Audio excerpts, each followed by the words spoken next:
You're listening to Stories to Create with your host, Cornell Bunting. Author, motivational speaker, and founder of EHAS Each Episode. Cornell sits down with inspiring voices to uncover the stories that shape who we are and who we're becoming. Get ready to listen, learn, and be inspired. The show starts now.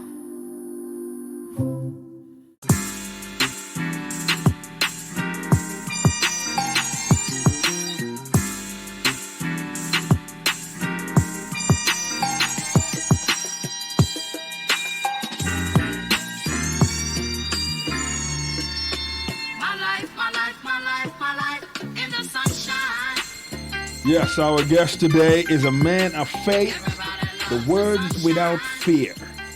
He is a pastor and evangelist. He holds a master's degree in theology from Life Christian University. He's also an ordained minister of the Assembly of God, 25 years affiliated member of the Potter's House International Pastoral Alliance under Bishop T.D. Jakes, the author of 2 books, The Journey from No Man's to God's Man, and Get to the Point. Ladies and gentlemen, the great Pastor Gregory Fort. Thank you, man. Now you don't need a drum roll. You don't need dancers. Yeah, hey, come on. You put me up there pretty high, bro. I mean, come on. Now I gotta change everything. This is good. This is good. You know, right now they hear all that. What do you say? Who is? Well, I'm just a humble man, and I might be better known as a man with a mic, you know, that has a mission. You know, that's all. With a voice that's out to impact lives. Some call me the transformer because that's what I do. I mean, I just come in and help people move from one place, get them in another place, you know. What put you in the mindset to want to approach everything you do now without fear? Well, because anytime I think fear is in there, fear is a crippler. I'm not saying it's unnatural, uncommon for someone to fear. I think that's natural. That's always going to be there. Butterflies, fear, whatever. Right. I mean, but the thing is knowing who you are. Yes. Knowing your purpose in life. Yes. Is what gives you opportunities to overcome all the stuff that comes along. Yes. No matter whatever adventure you're going on, if there's some area of unknown, there's any areas of, you know, I don't know what this could possibly end up looking like. Right. You're taking risks. Amen. But it's still, you know, something that you got, like you put it on there pretty good with the handle. Yeah. They say a man that preaches the word, they gave me this little years ago. Yeah. A God's man of faith and power. Right. Who preaches the word without fear yes. and favor. And favor. Okay. All right. So I don't have a respect to person's issue. This is good. What goes for one goes for all. Wow. And then I'm just being a man of faith. Yes. Because my job is to elevate people's level of faith to believe God for the things that seem to be impossible with men. Yes. Is possible with God. This is very true. Now, take our listeners back to the early 80s. Okay. What was that like? Woo, for me? Okay. Oh, God. Early 80s? I think, wow. Well, actually, that would be, I was in club, disco, and running around, doing all kinds of different things. You know, I was something else as a teenager. Man in the world. Oh, man. Come on. I did it all. I was the black sheep in my family. The first one to go to jail, prison. Wow. First one to get caught up in anything that, you know, that is not respectful for the family. Okay. Right. To get kicked out of school. Right. Go city jail, you know, stockades, you know, rehab. Oh, man. I mean, I was like the black sheep. I was just setting all the records. And I don't think nobody got there yet, but that was me, you know. What was the relationship like with the siblings? My siblings, me and my baby brother's pretty good, but my older brother was very challenging. He's like 6 years older than us. Yeah, and he just think he's, especially after my dad died. You know, Yeah. my dad. I talk more about that later, but Yeah. But my dad, when he died, my mom was like single parent, but then Yeah. Lee was still old enough to, to be our big brother. He was still at home. He hadn't gone off to college yet. Right. And he would be running around. He was like ruling us and reigning over us. And come Yeah. on now. We was young, a little. You little got rebels in us. We had some rebels, So we just didn't want to. We didn't want him being our daddy or our boss. We just said, no, you're not. right. So we bucked a little bit. Was there ever a time when you tried to tell him like, hey, Oh God. you Want to hear about that? Yeah. Oh, most man. definitely. In the book on the journey from no man to God's man, we put it in there about the episode that one night, Lee told us to go to bed and stop making noise and all that kind of stuff. We went in the room, but we kept up the noise because we really wanted him to come in the room. Yeah. Because the night we was gonna attack him, we Yeah. gonna get him back for some of that stuff he did to us. Oh man. So we I said, my brother, I told him, I'm got the bat, you got the guitar. Yeah. Okay, so when he comes in, Yeah. I'm gonna holler, I'm gonna say, go. Yeah. We're gonna hit him at the same time. We're gonna try to take him out. Yeah. Man, I tell you, Lee said, y'all shut that noise up in there. Yeah. And we kept on making it because we wanted him to come. Yeah. And so he came. Yeah. Oh, and that door swung open. It was black in the room. And I was behind the door with the bat. Yeah. My brother's over there. I said, swing. Yeah. And the lights came on and he froze. And he started crying. My baby brother, Nate was like, man, I don't know what happened here. And I swung and Lee caught the bat. You know what I mean? No. Oh, no, man. Oh, no. Then he caught the bat and he started swinging me. I'm holding on to the bat. Yeah. And then, oh, man, he threw me across the room. Oh, and Nate just panicked, died. It was over, man. There wasn't much left, man. And Lee was over there pounding on me. And the whole time he's pounding on me, I'm on the ground looking over there. I can see. Yeah. I'm just looking at Nate. Yeah, yeah. And I don't care. Whatever Lee doing to me, I ain't blocked it out. Yeah. I'm just looking over there at Nate. And I said, man, if I make it through this, Yeah. if I live to see another day, Yeah. Coming to get you next. I'm coming at you. Because you left me out here by myself. Yeah. And I said, every time Lee, I was swinging in the air Yeah. like this, but I was looking at Nate. Yeah. What did Nate say? Nothing. He just sitting there crying. Because he just knew Lee was going to kill us. Oh my good. So your mom kind of just let him be the big brother. Well, yeah, she didn't. But Lee was kind of like, all right, I'm here. What I say is the law. So you don't want to hear that. Come on. Oh, you ain't our God. You ain't my mama. Yeah. You ain't my daddy. We was like that. But it all came out all right, though. Eventually. Would you say anything came to you when you first went to jail? Like, that kind of helped you to say, hey, man, I might be going down the wrong path. Well, the jail didn't really do much. I did jailhouse, stockades. I did a year in the county jail. Yeah. I had several little sentences, that I had to go through early coming on up. Right. But I never had really spent any much time in there. Most of it maybe like a little 6-month deal, 8-month deal. Yeah. One of them was a year in the county. That was about the longest one. But then when I got ready to go to prison, and I did go to prison, I had 18 months staying in prison. Wow. And so while I was going to prison, that's when I got the revelation that, man, this ain't for me. Yeah. Because I can't stand nobody telling me when I can eat, sleep, and shave and whatever. They give you a big razor in the middle of the day outside. Wow. And they tell you to shave. Wow. And they miss the spot or whatever. They checking you out. Yeah. And man, I just couldn't do it, man. I said, Lord, you get me through this one. Don't worry about this. But then at that same time, I gave my life to the Lord. Okay. And I said, Lord, I know there's something better for me. So you gave your life to him in prison? Yeah. You got out and you stuck to your word. Yeah. Everybody say, you get out, you come out here with the church spirit and you want to do all this. But people didn't know that I had out-of-body experience while I was in the jail. Uh-huh. Okay, and then that was really the time when God visited me himself to deal with me about my future. Right. And I'll talk more about that later, but it's a book it's a chapter in the book called Trapped. Right. And that's when that happened. would you say a lot of us, get into that place where we can't really handle the challenges of getting trapped in the mind and what's going on in the world? Well, I think sometimes everybody gets overwhelmed at some time. Yeah. Burnt out. They use words like overwhelmed, burnt. Right. And maybe just too much going on emotionally, physically, spiritually. Right. And you don't have nowhere to put that stuff. Right. You know what I mean? It's just coming from all kind of directions. Yeah. Depression comes, and people just get confused, and sometimes they quit. They throw in the towel. Right. That's where these suicidal images and these tendencies come from. Yeah. And because people just get overloaded. Right. Especially with relationships that don't work out like they should. Right. Especially for guys, a guy or a man or a woman, no matter whoever.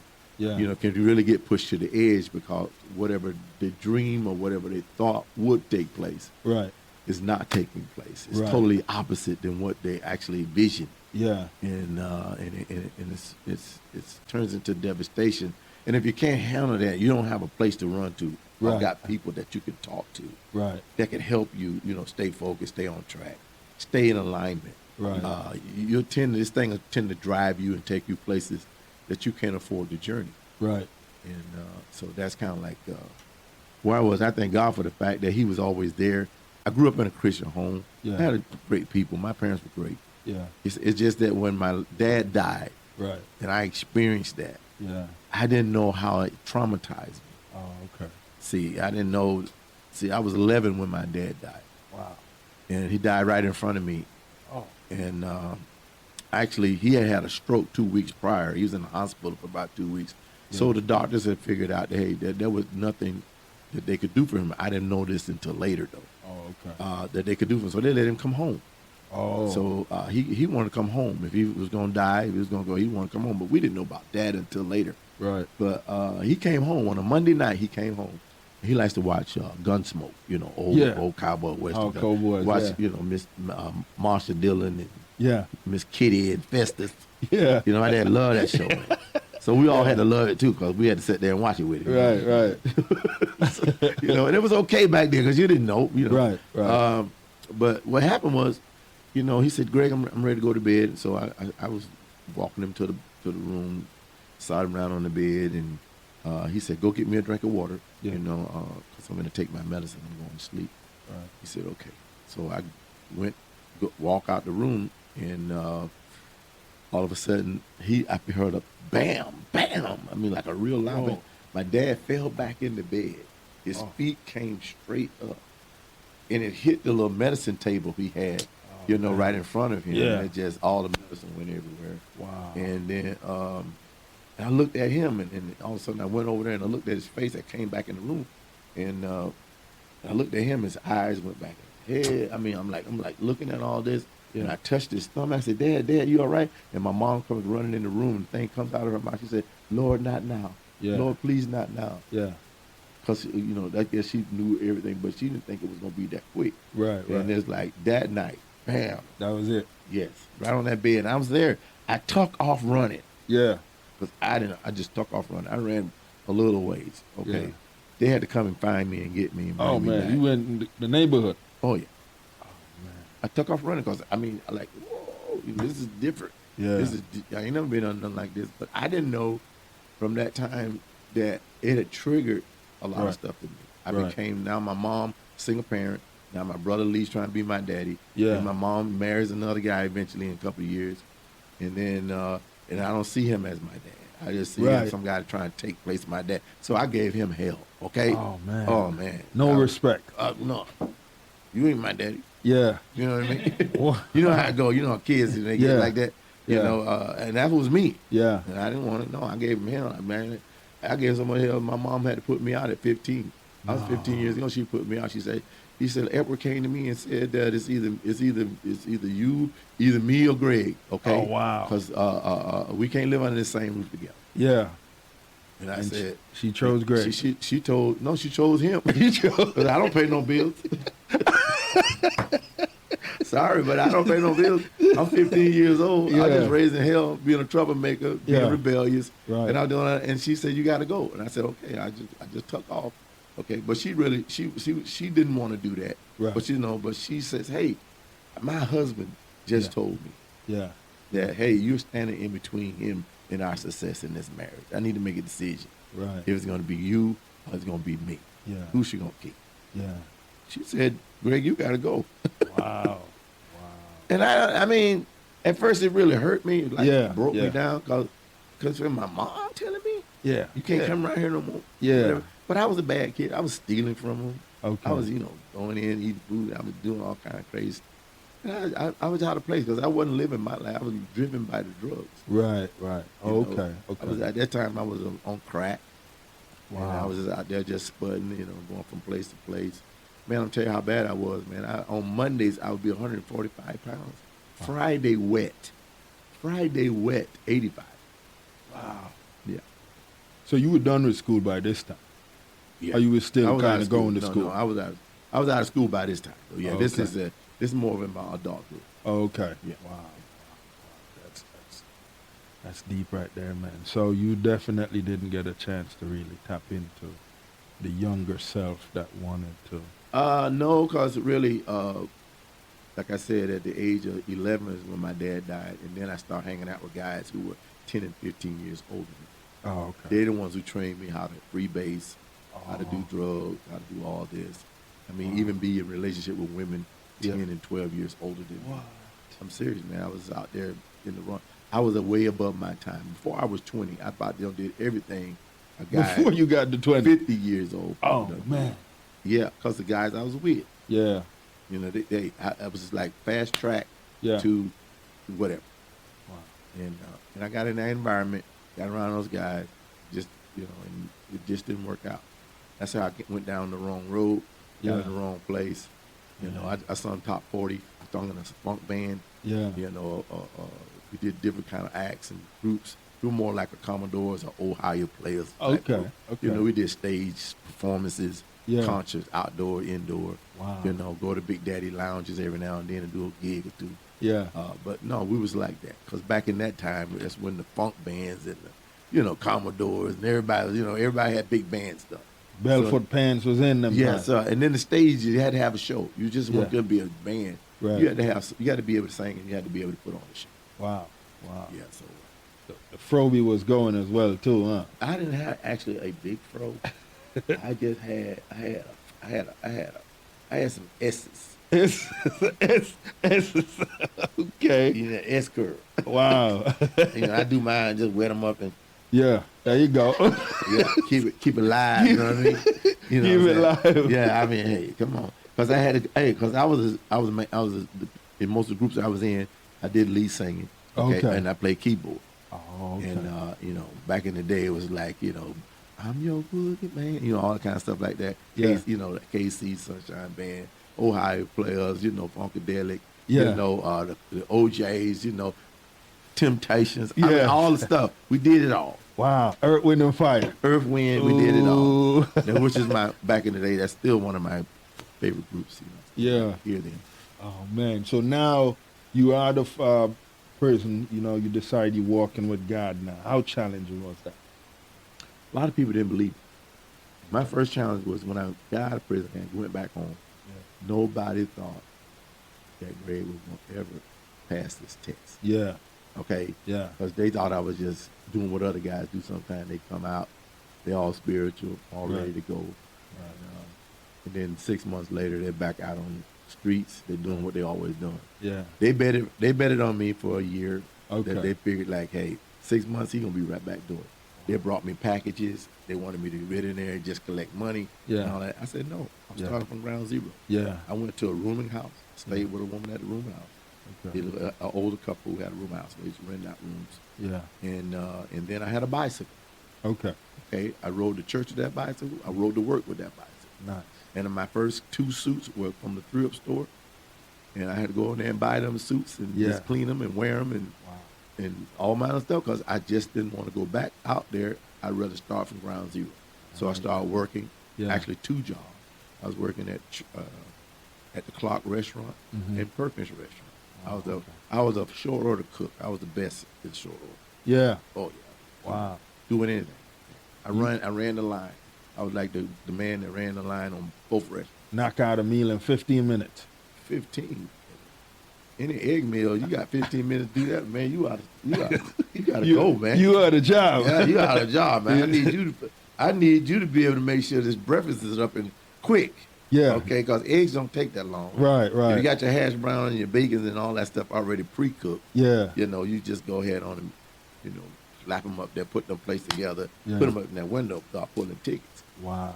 Yeah. Man, so you had to have definitely have that firm decision on moving forward to just ignore all the temptation from outside. Oh yeah.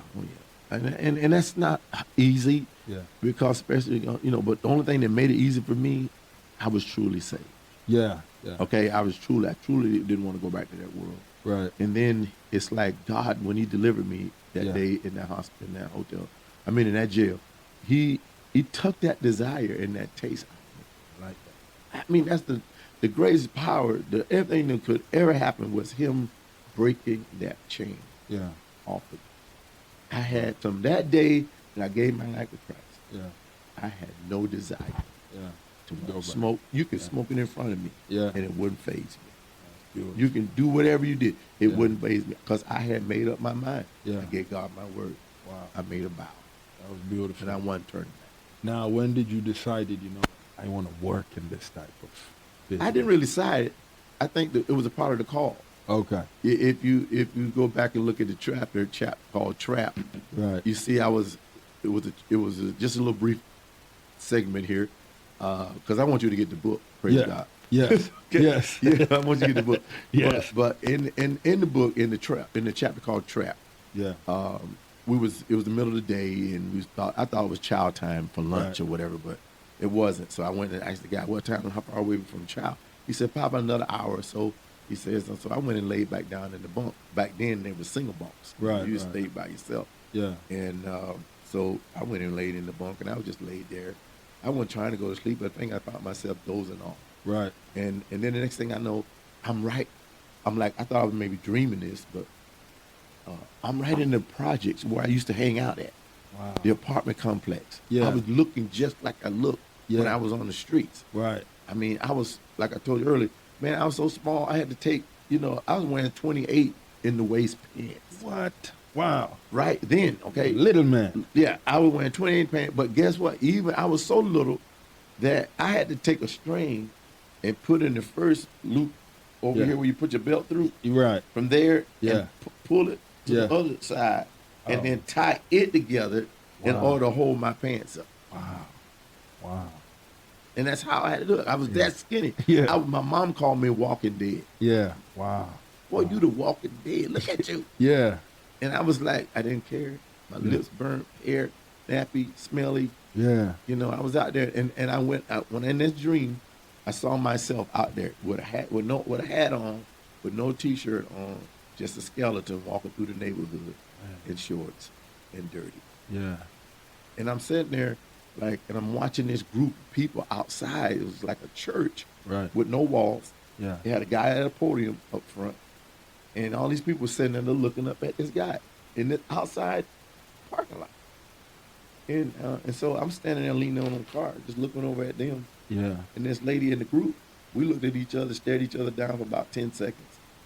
And then I didn't pay no attention. And then I started walking down, through the back of the apartments. And as I was walking, man, I started thinking, I said, wait a minute, this can't be real. Yeah. I can hear everything. Yeah. Everything's like, this thing is real. Yeah. I'm thinking I'm dreaming. Yeah. Then I started thinking, I said, wait a minute, this is a little too real. Yeah. I can smell. Yeah. I can taste. Yeah. I can see. I can hear all the stuff. And I was like, what's going on with this? And then I started saying, oh, God, I got to get back in the jail. Yeah. How did I get out of that jail? Oh, man. Yeah. If they get me now, they're going to get me for escape. Yeah.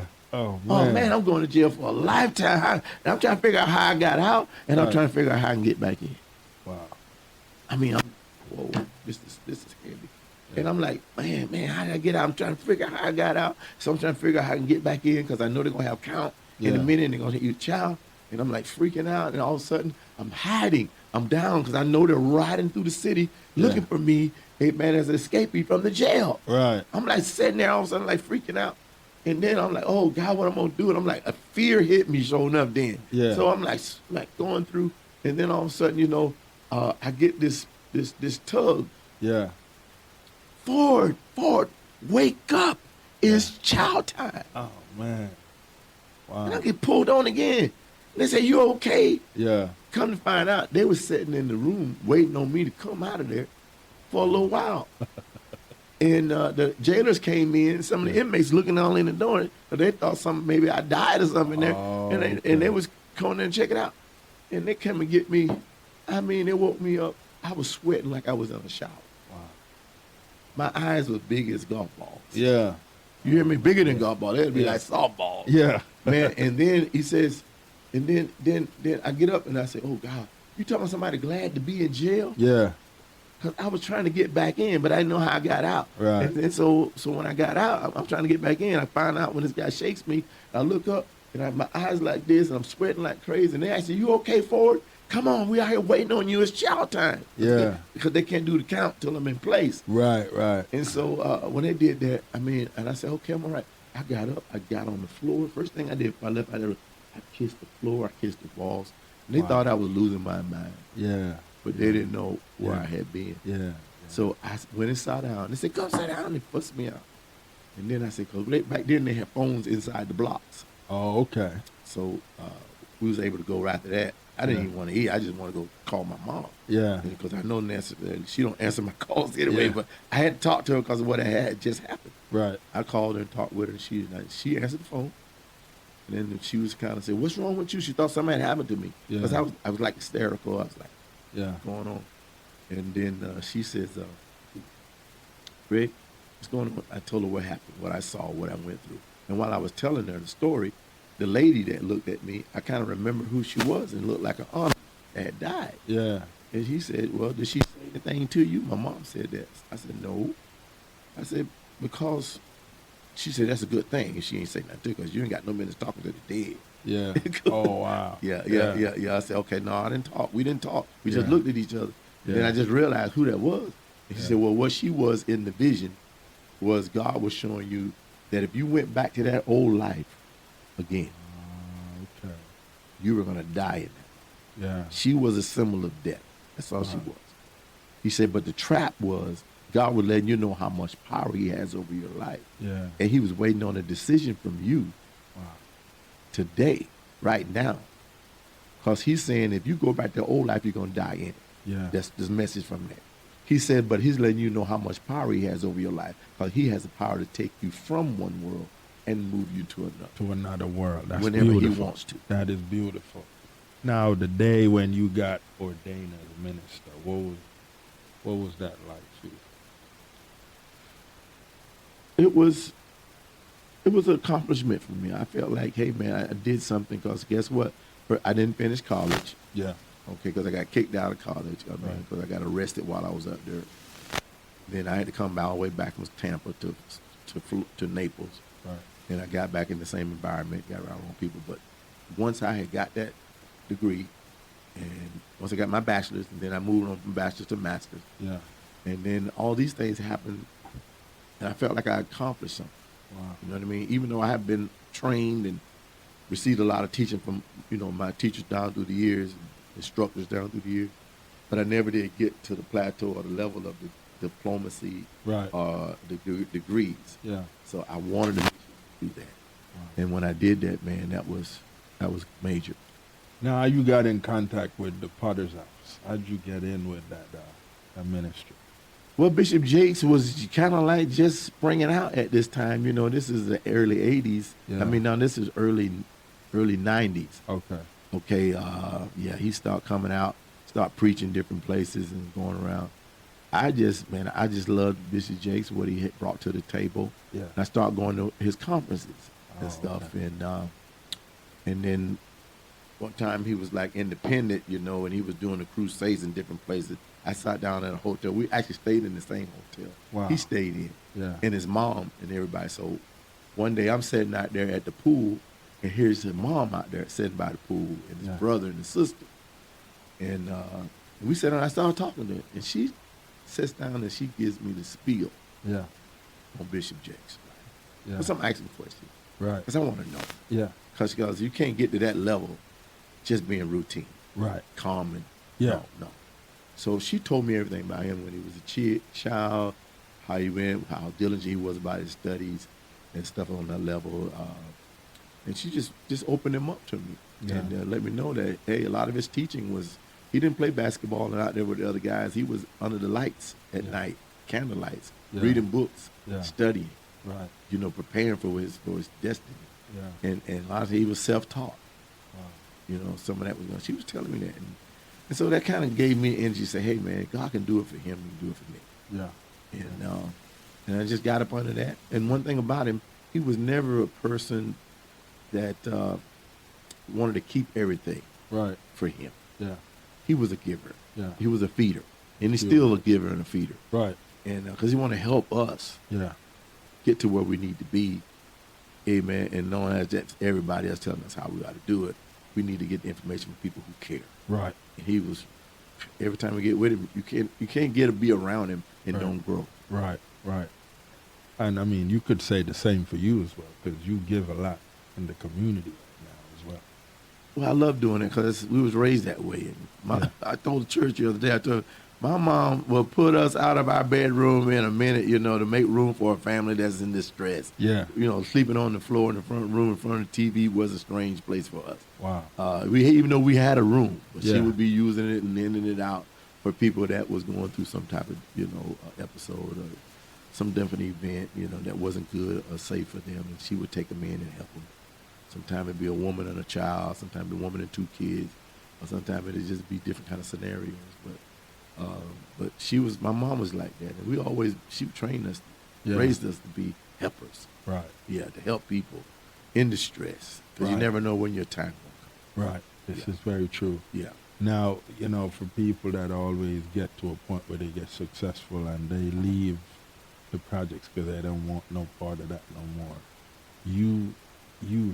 you're in there where you want to help them. What makes you continue wanting to do that? Stay with us. We'll be right back.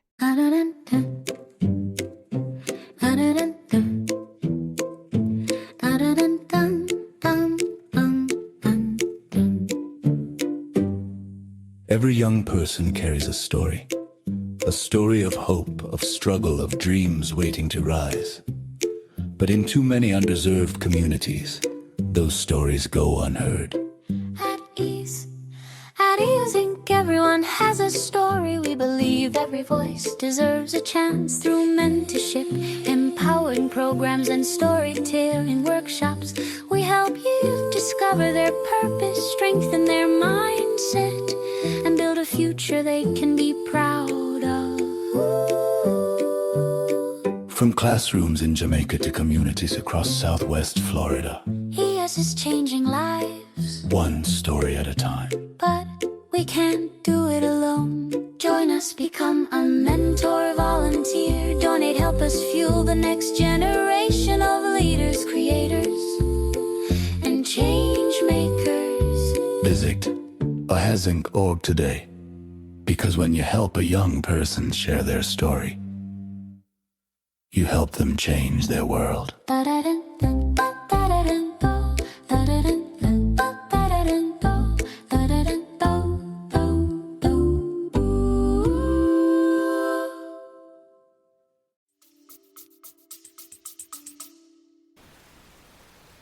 Man, because those are people I raised up with. Yeah. Those are people I know. Yeah. I know the story inside the community. Yeah. It ain't as easy as some people portray it. Right. And so I had the home living in places where all of us was under one roof trying to make it happen, Right. Sharing an apartment with two and three families. I mean, it's challenges that other people don't see. They think it's because you give us food stamps that solves all the problems. Yeah. No, you put us on a welfare check. That's all the problem. No, our people don't need that. Our people need to be a creator to do what they need to do to advance in this world. Right. And I always want to be a representation. I mean, a rep for the people. Right. I want to stand in the gap. Some people call that word activist and all that. Mm-hmm. I don't think that's it. I'm just the man, God's man, that He has placed in the kingdom for such a time as this, to be there to cover and to make sure that our people, especially people, the great people of the Dunbar community, the great people of Lee County, Fort Myers, you know, even Collier. I mean, because these people are all a part of me. Right. Make sure we can do whatever we can to make sure that they have. Beautiful. Get to the point. Get to the point. What make you wanted to just bring your readers and you listeners and all the followers to understand the importance of that? Well, because inside of every turn, inside of every chapter, there's instructions on some things sometimes we miss. Yeah. For instance, properly preparing for an interview. Yes. And sometimes always hearing, well, you're overly qualified. Right. What is that? You know? Yeah.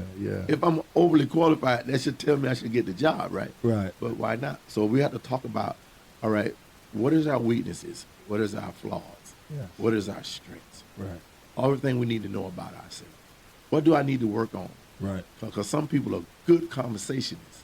They can talk a good game, but they're not productive.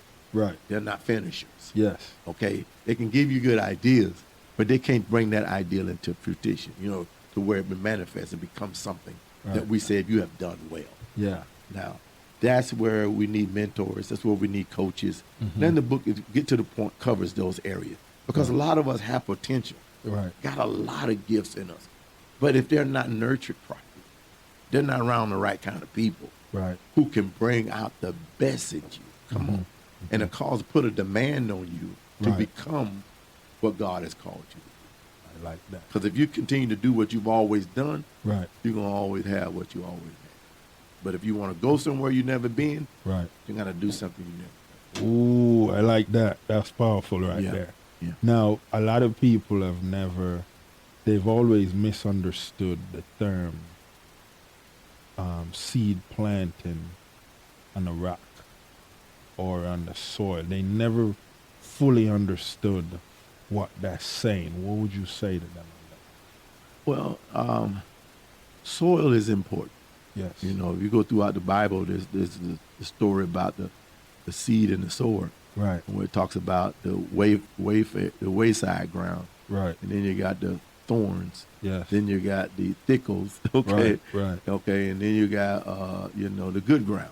Okay. Right.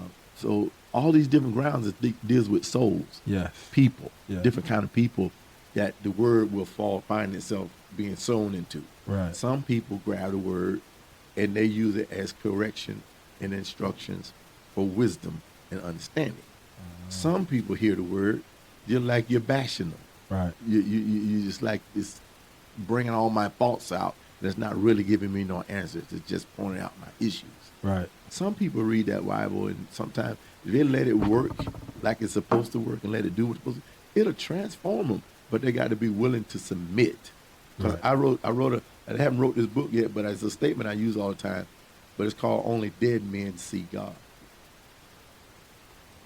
What do you mean? You have to die. Yeah. You hear Jesus talking about, if you're going to be my disciple, you must deny yourself. Right. Take up your cross and follow me. Right. That's like dying. Yeah. Being crucified, being beaten down, getting you out of the way. Yes. Because if it's you in the way, it's going to be hard for you to do the things he called you to do because you always going to say, well, we don't do that. That's too much. Yeah. That's whatever. But when you come surrender, denying yourself, saying, Lord, it's all about you. I'm more than a conqueror because of you. Right. I can do all things through Christ, whose strength is me. Even in my weakness, I'm made strong because of you. Yes. Okay? And that's the part of it that makes us better. That's beautiful right there. Now we dive into husband, father. What does that look like for you? What kind of challenges that bring you now? Being a pastor, with a lot of great demands on your life. You know, not only do I just, pastor, but I'm an evangelist. I'm a conference speaker, motivation speaker, do different things. Right. And then sometimes that schedule, and then the schedule, you got to make sure you're scheduled in your family. Right. You got to make sure you got to do something between you and your wife. Right. That has been challenges for me sometimes because sometimes the church could be in a real, strained place. Right. And that takes a lot of time and investment, especially moving a group of people and trying to get certain things done financially, working on certain projects, but you have to be able to manage your time that you make sure there's balance. Right. That's the hardest thing my kids know me as pastor, right. but do they know me as dad? Right. See, that's the part we have to make sure that we're focusing in on that. Yeah. Because the good ground is ground that don't really take much. They hear the word, they're easy, they're not rebelling against it, they know they need it. Certain other grounds, they got other things on their mind. Cares of this world, right. Wealth, riches, some ground just so rocky and so dry that it just can't get the right moisture. You can't get nothing to it. Right. But these are people. Yes. Yeah, these are people.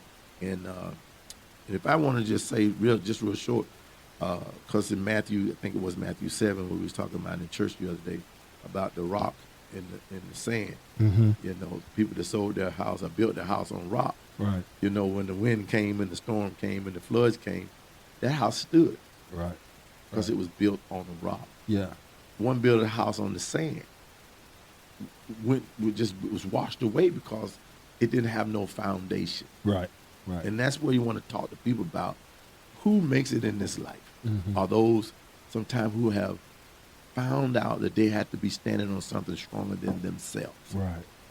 And that's the only way you're going to be. Yeah, I like that right there. Now, with where you are now and the lives that you have already impacted, where do you see that transition into in the next 2 years? Well, I really, my passion is to be able to raise up other leaders, to impact the world. I like that. Okay. Giants I used to fight. Mm-hmm. I want to raise up men and women, young men and women in the church who be able to fight the giants. Yes. That I used to fight. I love that. I want them, giants we killed, they need to make sure they stay dead. Right. Okay. Right. They need to be able to, see, like I tell my kids, I don't know if you never to do what I did. Okay. Right. Yeah. Okay. You're supposed to do better than me. Right. Demand on your life is whatever house, whatever neighborhood, whatever career, whatever goal I might reach, in life, your job is to go to the next level. Right. Don't never do just what I did. Right. Do it better. Okay. So your challenge is get a better education. Yes. Get a better job. I like that. Work the community. Do more stuff than I did. You're not competing with me. Right. You're just leaving, because my job is to leave my fingerprint, yes. my thumbprint, yes. my footprint in the ground. Yes. So that you can follow my steps. But eventually, when I leave, it's going to be your footprint and the others' footprints of others who will come behind me who said they walked in the steps. Wow.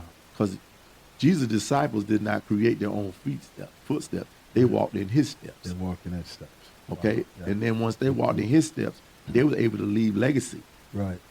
And that means people now are walking after Christ, following them. Yes. So that's what we do. We just need to, I want to leave something impacting. Yes. Be known as a transformer. That came in, that. not just in the fact of the spiritual aspect, but even in the culture itself, even in our city. Right. Ought to be some buildings, some new things around. Yeah. That says, hey, these guys came in and they transformed the city. This school is here because of that. This church is here because of that. This radio station is here because of that. Right. All the other things, come on, we want to do something that's not done. We don't want to do a repeat what everybody else doing. No, right. We have to be able to put something here that says, amen, that, hey, the Transformers, Pastor Ford, his team, people, Cornerstone. Yeah. We want to be known as what they call a spiritual hub. Wow. In the community. I love that. What's the one song that you go to and you get your day started? Song?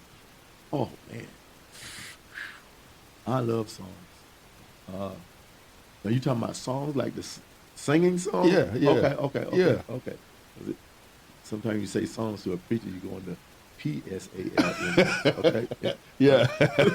All right. But I got you. What song? Blessed Assurance. Jesus. Blessed. Is mine. Okay. Yeah. Okay. Oh, how I love Jesus. Okay. You know, All right. I'm got one foot in the new but I was raised in the old. So I got some of the old songs still in me. Okay. And I kind of need them. Yeah. To help me get to where I need to go. Right. Because nobody but you, Lord. There you go. I need thee. Oh, I need thee. We need thee too. Yeah. Yeah. It's just old songs. Some of the old songs I keep them in my right where I can bust out an old song anytime. Yeah. I like that. So now you have schedules during the week where you help other leaders, men. What does that look like on a monthly basis? Twice a month I work with our men. Okay. And we do stuff like Kingdom. Right now we're working in the series. We're going to be getting this series here real soon called Kingdom Men by Tony Evans. Okay. I had a men's organization that we had started some years ago. Right. And we got up to 300 men coming to these events. Wow. Okay. Yeah. And it was called The Cave. Mm-hmm. And the reason why I called it The Cave, because remember when David was on the run. Right. And he went into a cave called the Cave of Adullam. Yes. Okay. In this particular cave, all these men that were broken, downtrodden, that was going through a lot of despair, all came to David. Yes. But after spending some time with David, these men became mighty warriors. Yes. Mighty men of valor. Yes. That means you couldn't one of them could take you out and your whole family out and your whole tribe out by himself. By himself. Yeah. Oh, this man was, David trained up the boys not to just be passive, but to be warriors and to be consistent. Yes. These men could be trusted. Yes. This was David's army. Yes. He transformed men from brokenness to wholeness. It's amazing. Yes. And I want to say, this is what the cave was all about, bringing men who have missed or somehow or another misinterpreted their concept of who they are, okay? Putting them back in their rightful place. Right. You're a king. Yes. Okay? Yes. You're a protector. Yes. You're a provider. Yes. You're a prince. You're a priest. Yes. You hear me? You're a prophet. Yeah. All of you, that man, you're talking to that man, you're reminding him that this is the journey back. Yeah. This is where you need to be. Your family is going to have great success when you find your place. Yes. Because if you don't find your place, you can't take nobody nowhere. Yeah. So we talk about things like, hey, being the king and the head of your house. Okay? I'm not saying that you have to do everything, run everything, be on top of everything, but you know everything, and whatever's going on in your house, it was designated by you for it to happen. Yes. For instance, you might not be the financial, person in the house, but your wife is, and so she tells you everything you need to know about everything. She's honest. The integrity is in the house. Right. So keep everything working so it can move. Sometimes you may be the hands-on kind of guy. Yeah. I'm not a hands-on kind of guy. I don't do no handiwork. Man, something breaking my house, it's broke. Yeah, it is broke. I got to call somebody, man. I'm going to come out because you don't want me getting no pliers and no wrench. Right. No nothing like that and no toolbox. What I'm going to do with that? Right. Hey, you have to rebuild that whole thing, man. Oh my goodness. But that was just an area of my life. So, I always say get some people who know what they're doing to do what needs to be done so that we can transform our life. Wow. And marriages too. Yes. Yeah, that's another thing for me, helping marriages find their place and stand above water, because we're going to have challenges in the marriage. Yes. Better for worse, rich or poor, sickness and health, to death do us part, and all that good stuff. Those are life cycles. Those are life issues. Yes. And we're all going to hit them. Now, everyone knows, because they'll see on the screen where you are, but for the ones that are listening, where is Cornerstone? It's here in the great city of Fort Myers, Florida, right here on the 138-mile marker coming off of 75. You can come down to our church. It's at 3220 Dr. Martin Luther King Jr. Boulevard. That's Fort Myers, Florida, 33916. We also have a website address at www.firstassemblycornerstoneswfl.com. You can go there and go to our website, and you can check us out, see what we're all about. And then Gregory Ford International Ministries also is there, because I do also, like I said, I write my books and I do all other stuff up under Gregory Ford International Ministries. Right. And that's where I travel and do revivals, conferences, and other engagements. That's amazing. Yeah. That's amazing. Listen, Pastor Ford, I've learned so much today from this meet, and man, we got to have you back on the show. Come on, man. We still got so much to talk that we ain't even touch on yet. Right. But this was beautiful, man. I appreciate it, and I know the listeners have learned a lot, and they have gotten a lot that they've taken from this, and I appreciate you for being on the show. Thank you for the opportunity to come and share. Yes, sir. Yes, sir. Thank you, guys, and we'll have more when you guys get with us here on Stories to Create EHAS Club.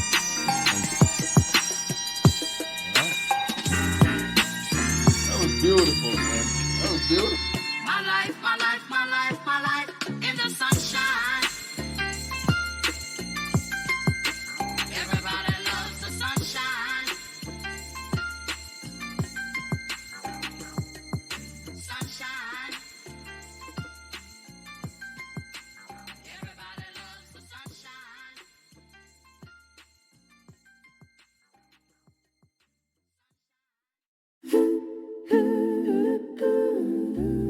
Thanks for tuning in and downloading this episode of Stories to Create.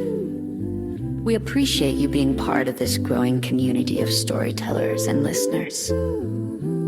If today's conversation inspired you, please share the show with friends, family, or anyone who could use a little motivation in their journey. A special thank you to our sponsors, EHAS Organization, Cornell Bunting LLC, and Nostril Cheese Chase for supporting the mission and making this podcast possible. To learn more about our work, upcoming projects, and how you can get involved, be sure to visit www.hissinggorge and www.cornellbunting.com. Until next time, keep creating, keep growing, and remember, your story has power.